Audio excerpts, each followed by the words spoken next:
Hello दोस्तों, स्वागत है हमारे और आपके यूट्यूब चैनल राहुल बायो में। और आज हम पढ़ने वाले हैं फसल उत्पादन एवं प्रबंधन का लास्ट पार्ट, जिसका नाम है पार्ट 6। तो इसके पहले पार्ट 1, पार्ट 2, पार्ट 3, पार्ट 4 और पार्ट 5 सबको जो है कवर कर दिया गया है। अगर अभी तक आप उन वीडियो को नहीं देखा है तो उन वीडियो को भी जो है जाके वहाँ से जो है देख सकते हैं, ठीक है। तो इस चैप्टर को हम एनसीईआरटी बुक से पढ़ा रहे हैं और इस टॉपिक को जो भी हम प्रत्येक वीडियो में जो कवर कर रहे हैं उन सारे टॉपिक का जो है डिस्क्रिप्शन में जो है नोट्स दिया जा रहा है।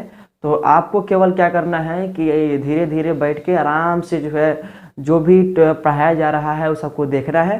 और लास्ट में जो है जब क्लास ख़त्म हो जाएगा तो आप जाके वहाँ से जो है डिस्क्रिप्शन बॉक्स से नोट्स को डाउनलोड कर सकते हैं और वहाँ से या तो आप प्रिंट आउट करा सकते हैं या तो आप जो है अपने नोटबुक में जो है उसको लिख सकते हैं। इस प्रकार से आपका घर बैठे बैठे काफ़ी अच्छे तरीक़ा से जो है आपका जो है ये जो है चैप्टर जो है आपका कवर हो जाएगा, ठीक है।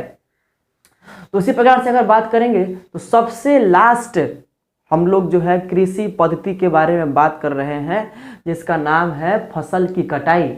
अब मान लीजिए कि फसल हम लोग का तैयार हो गया है, ठीक है, फसल पूरे तरीक़ा से जो है हो चुका है।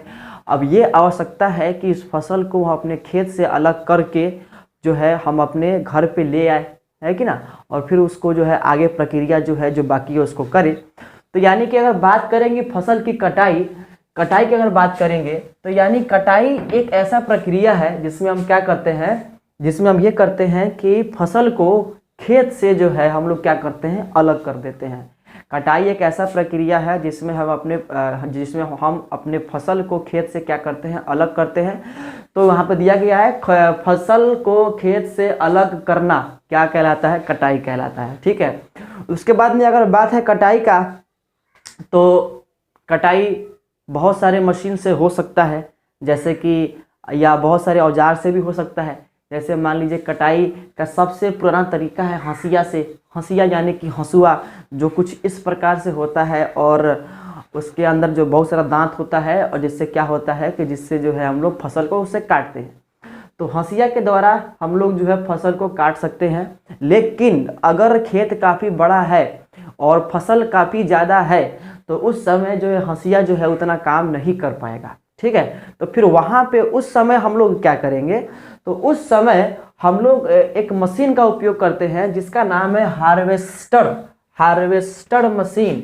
हार्वेस्टर मशीन काफ़ी एक बड़ा मशीन होता है जिससे हम लोग क्या करते हैं कि जिससे खेतों की जितने सारे जो फसल है उसको काटने का काम जो है करता है हार्वेस्टर मशीन।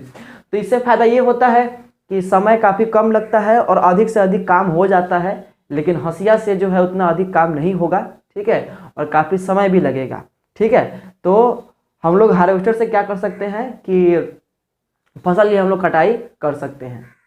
उसके बाद में अगर बात करेंगे तो अब हम लोग फसल को काट लिए, तो फसल को काटने से काम नहीं चलेगा। अभी भी हम लोग का अनाज जो है अभी भी हम लोग का फसल में ही है।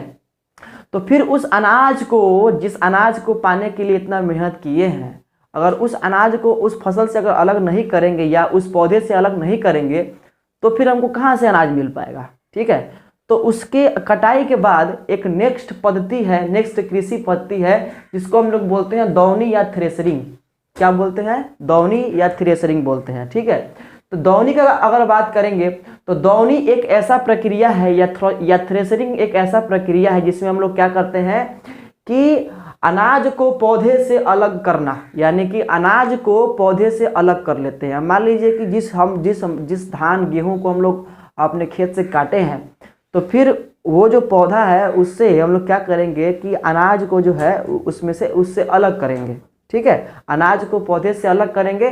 तो यही प्रक्रिया हम लोग क्या कहलाएगा, दौनी कहेगा या थ्रेसरिंग कहलाएगा।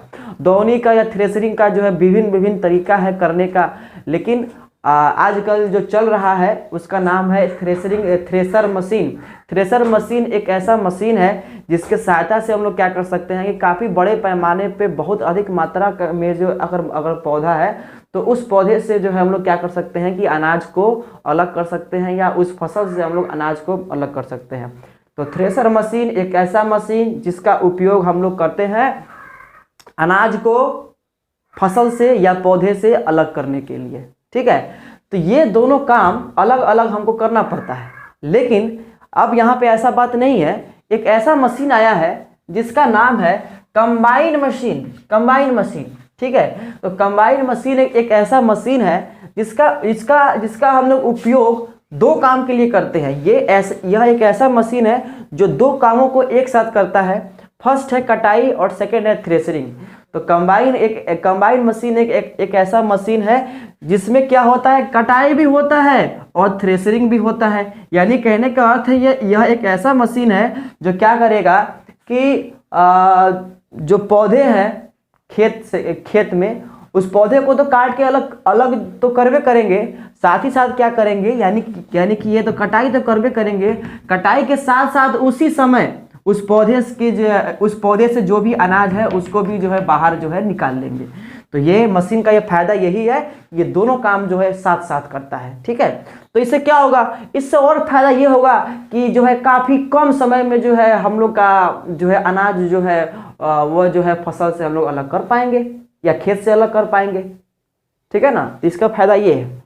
तो अब अनाज जो है हमारे पास आ गया है, हम लोग इतना मेहनत किए, इतना काम किए अनाज को निकालने के लिए, अब वो अनाज जो है हम लोग के पास आ गया है।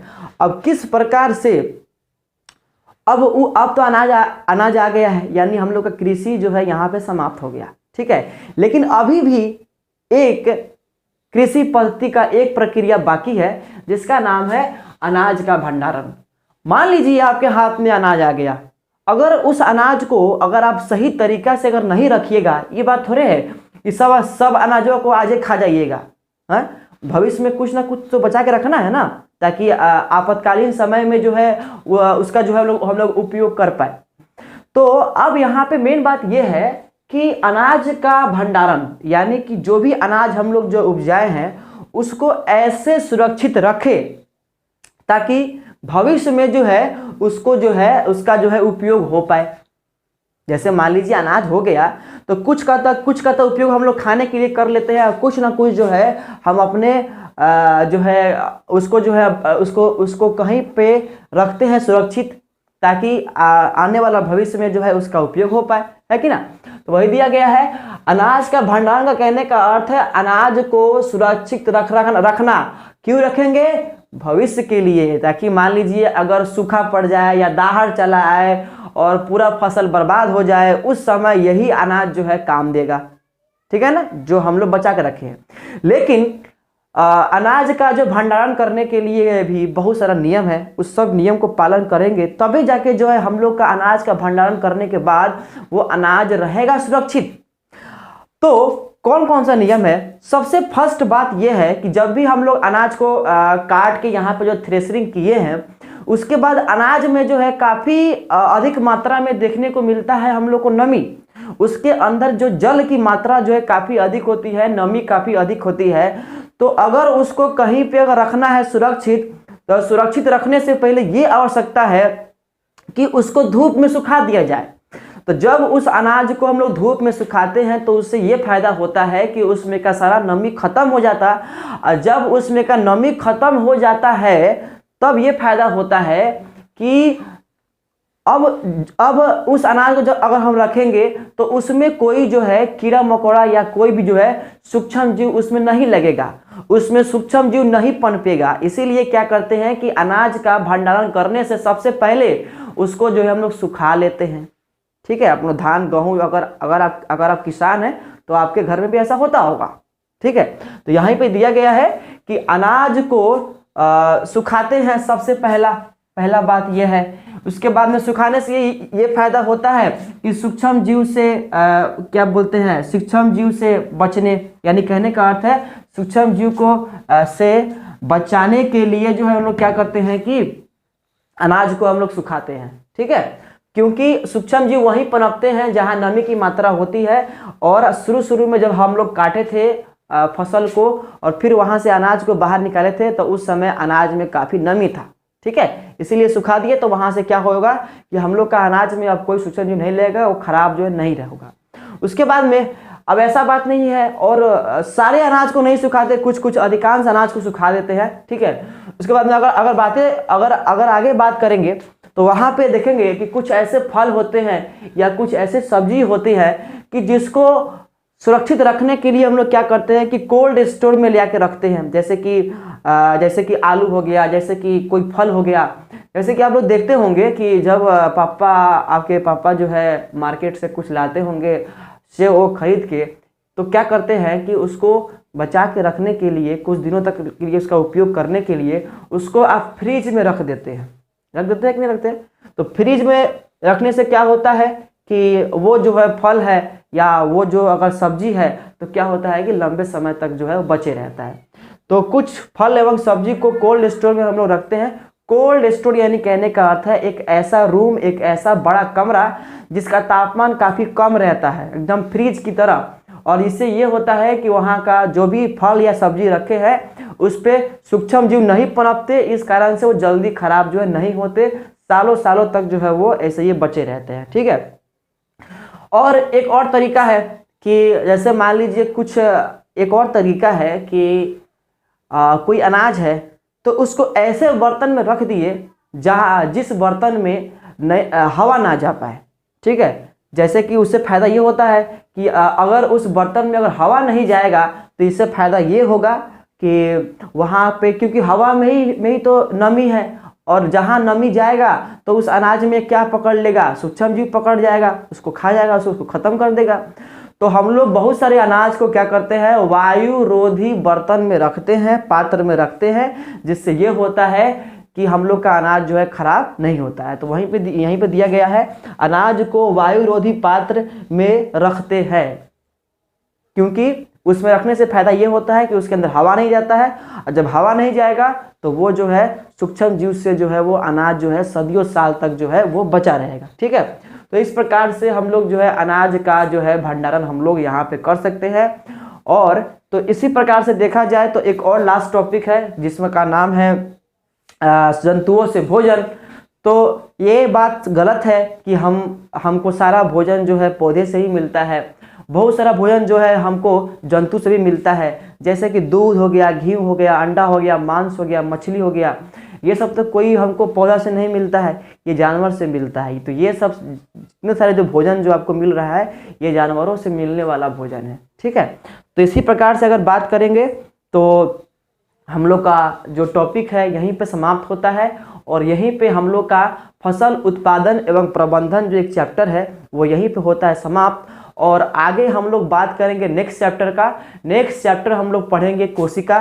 तो आइए मिलते हैं नेक्स्ट चैप्टर में कोशिका के साथ। अगर ये वीडियो अच्छा लगा हो तो वीडियो को लाइक करें, कमेंट करें, शेयर करें, और साथ ही इस चैनल को सब्सक्राइब जरूर कर लें ताकि आने वाला नया वीडियो सबसे पहले आप तक पहुंचे। तो थैंक्स फॉर वॉचिंग। जय हिंद, जय भारत।